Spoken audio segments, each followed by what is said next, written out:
से कुछ ही देर पहले पाक फौज के एक मुतनाज़ा और मुसलसल सुर्खियों की जीनत में रहने वाले साबिक लेफ्टिनेंट जनरल फैज़ हमीद के मुतल्लिक एक कमीशन की रिपोर्ट सामने आई है और इस रिपोर्ट के मुताबिक फैज़ हमीद को फैज़ाबाद धरना केस के अंदर बरी उज़ ज़िम्मा करार दे दिया गया है। फैज़ हमीद के ऊपर याद रहे कि ये इल्ज़ाम था कि वो उस वक़्त तहरीक लब्बैक या रसूल के धरने में, जो कि फैज़ाबाद के ऊपर 20 दिन तक दिया गया, जिसका नोटिस उस वक़्त के जस्टिस काजी फ़ाइज़ ईसा की तरफ से 21 नवंबर 2017 को लिया गया और फिर 2 साल के अरसा तकरीबन गुजर जाने के बाद 2019 में काजी फ़ाइज़ ईसा ने ये फ़ैसला सुनाया कि उस वक़्त फैज़ाबाद धरने केस में फैज़ाबाद के अंदर इंटेलिजेंस एजेंसीज का किरदार मौजूद था। लेकिन आज एक बार फिर उसी केस के मतलब जो पटिशन्स थी वो दायर की गई थी और उन्हीं पटिशन्स के मतलब एक कमीशन बना और उस कमीशन ने अपनी फैक्ट फाइंडिंग रिपोर्ट जो है वो आज हुकूमत के सुपुर्द कर दी है और उस रिपोर्ट के अकॉर्डिंग आज फैज़ हमीद को तमाम मामले में सालिसी यानी कि हुकूमत और धरना दिए हुए लब्बैक के रसूल के कारकुनान के दरमियान सालिसी का किरदार अदा करने वाला बताया गया।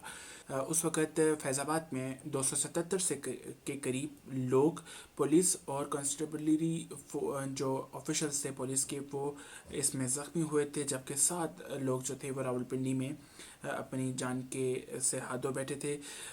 इस पर इल्ज़ाम ये लगाया गया था कि उस वक़्त की इस्टेब्लिशमेंट और ख़ास करके डीजीसी रहने वाले मेजर जनरल फैज़ हमीद उस तमाम मामले में पुष्ट पनाही कर रहे हैं और इस पर पैमरा की तरफ से भी ये इल्ज़ाम उस वक़्त के चेयरमैन पैमरा अफसार आलम ने ये इल्ज़ाम लगाया कि उस वक़्त के डीजीसी यानी कि मेजर जनरल फैज़ हमीद उनके को मुसलसल के मनाज़र दिखाने पर जो है वो एश्योरिटी कर रहे हैं, जबकि फैज़ हमीद जो थे वो उस वक़्त मौजूद थे इस तमाम तर मामले के अंदर। लेकिन आज एक क्लीन चिट दे दी गई है फैज़ हमीद साहब को फैज़ाबाद कमीशन के अंदर। अभी ये report supreme court of Pakistan में पेश नहीं की गई है। अब सुप्रीम कोर्ट ऑफ इसमें कोई सिफारिशात भी पेश की गई हैं। सिफारिशात के मुताबिक ज़ीरो टॉलरेंस फॉर एक्सट्रीमिज़म यानी कि इंतहा पसंदी के ख़िलाफ़ कोई भी बर्दाश्त नहीं किया जाएगा, जबकि अमेंड किया जाए पैमरा के एक्ट को और उसमें लिखा गया है कि जो ऐसे मनाजिर हैं जो कि उस वक़्त दिखाए गए थे कि आंसू गैस के शेल्स और गोलियां चल रही थी और वो मनाजिर बहर रास्त जो थे वो टेलीविज़न स्क्रीनों पर नशर हुए, उसके बाद जो थी वो एक कशीदगी की सूरत हाल पैदा हुई और इसमें अमेंड करने का कहा गया है पैमरा के एक्ट को, और जो भी इसकी खिलाफ वर्जी करे उसको कम से कम 10 मिलियन और ज़्यादा से ज़्यादा 50 मिलियन तक जो है वो खर्चा जो अदा करने का कहा जाए। आईसीटी को एक सूबा बनाया जाए यानी कि इस्लामाबाद को एक सूबा बनाया जाए। पुलिस का सिर्फ किरदार होना चाहिए क्योंकि यहाँ पर फेडरल गवर्नमेंट होने की वजह से यहाँ पर मल्टीपल पुलिस हैं और यूनिटी इसमें नज़र नहीं आती, इसलिए यहाँ पर एक ही पुलिस का निज़ाम राइज किया जाना चाहिए। एक्शन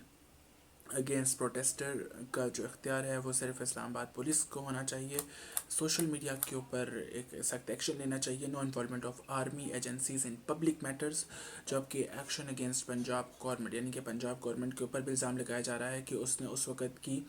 जो है वो अपने वोट बैंक और अपनी जानों को तहफ़्फ़ुज़ फराहम करने के लिए पंजाब के अंदर जो TLP के कारकुनान हैं उन पर क्रैकडाउन नहीं किया था, क्योंकि 2017 में ख़त्म में नबूवत के ऊपर जो अमेंडमेंट थी वो स्लाइड उसमें चेंजेस की वजह से एक मुतनाज़ा खड़ा हुआ, जिस पर TLP ने मार्च देने का ऐलान किया और फिर मार्च लाहौर से होता हुआ रावलपिंडी से गुज़रता हुआ फैज़ाबाद इंटरचेंज पर जा बैठा और फिर ये मार्च 20 दिन तक जारी रहा। उसके बाद फिर